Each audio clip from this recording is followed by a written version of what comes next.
ಸಮಯ ಕೊಟ್ಟಿದ್ದೀರಿ, ಬಹಳ ಹೊತ್ತು ಮಾತಾಡಿದ್ದೀನಿ, ಸಮಯ ಕೊಟ್ಟಿದ್ದೀರಿ, ನಿಮಗೆ ಧನ್ಯವಾದಗಳು. ಇವತ್ತು ನಮ್ಮ ರಾಜ್ಯಪಾಲರ ಭಾಷಣದ ಮೂಲಕ ನಮ್ಮ ಸರ್ಕಾರದ ನಿಲುವು, ಸರ್ಕಾರದ ನೀತಿ, ಸರ್ಕಾರದ ಕಾರ್ಯಕ್ರಮಗಳು ಮತ್ತೆ ಈ ರಾಜ್ಯ ಹೇಗೆ ಇದರ ಮುನ್ನೋಟ, ಇವತ್ತು ಇಷ್ಟೆಲ್ಲ ಮಾತಾಡ್ತಾರಲ್ಲ, ಬಸವಣ್ಣವರಿಗೆ ವಿಶ್ವಗುರು ಬಸವಣ್ಣ, ಮಾತಾಡ್ತಿದ್ದಾರೆ, ವಿಶ್ವಗುರು ಬಸವಣ್ಣ ಸಾಂಸ್ಕೃತಿಕ ನಾಯಕ ಅಂತ ಮಾಡಿದವ್ರು ಯಾರು? ಮಿಸ್ಟರ್ ಯತ್ನಾಳ್, ನಾನಲ್ವಾ? ಮತ್ತೆ ಹೇಳಿ, ಚಪ್ಪಾಳೆ ತಟ್ರಿ. ಯಾರು ಮಾಡಿದ್ರು? ನೀವು ಯಾರು ಮಾಡಕ್ಕಾಗ್ಲಿಲ್ಲ, ಯಾರು ಮಾಡ್ಲಿಲ್ಲ. 3 ವರ್ಷದಲ್ಲಿ ನಾನು ಮಾಡಿದ್ದು ಕಾರ್ಯಕ್ರಮ ಕೊಡ್ಲಿಲ್ಲ ನೀವು. ವಿಶ್ವಗುರು ಬೊಮ್ಮಾಯಿ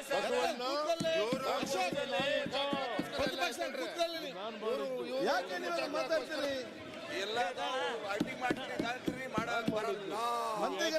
ಸುಮ್ಮನೆಯಲ್ಲಿ ನಿಂತ್ಕೊಂಡ್ರೆ ಏನ್ ಪ್ರಯೋಜನ? ಬಸವಣ್ಣನವ್ರ ಬಗ್ಗೆ ಮಾತಾಡ್ತಾರೆ,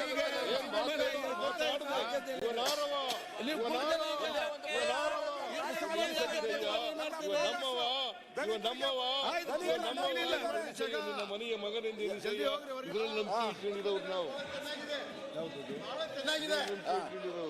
ಇವ್ರು ಬಾರಿ ಬಾಯಿ ಮಾತು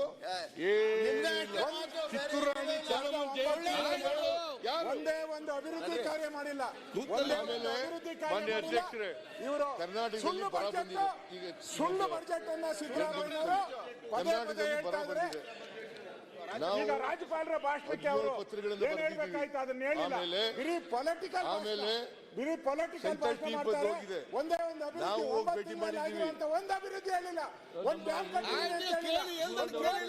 ಹೇಳಿಲ್ಲ. ಆಮೇಲೆ ನಾನು ಹೋಗಿ ಭೇಟಿ ಮಾಡಿದ್ದೀನಿ.